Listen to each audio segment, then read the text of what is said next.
Channel of Vadodara. વડોદરાના સાવલી તાલુકાના પોઈચામાંથી પસાર થતી મહીસાગર નદીમાં નાહવા પડેલો યુવાન પાણીના પ્રવાહમાં તણાઈ જતા મોતને ભેટ્યો હતો।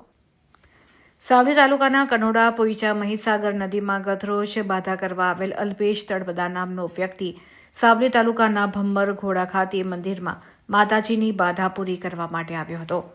બાધા પૂરી કરી પોઈચા મહીસાગર નદીમાં નાહવા જતા ઊંડા પાણીમાં ગરકાવ થયો હતો।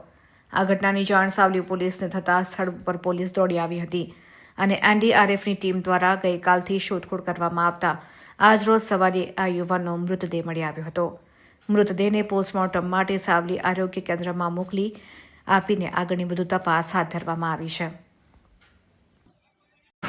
મને પર ફોન આવ્યો હતો, અહીંયા નદીમાં ડૂબતો હતો, ત્યાંથી ફોન આવ્યો મારા ભાઈને મને ફોન કર્યો ત્યારે હું ત્યાં આગળ સ્થળ ઉપર પહોંચી ગયો। ત્યારે મારો છોકરો હતો ડૂબતો હતો, તો મારું નામ પૂનમભાઈ હીરાભાઈ તળપદા।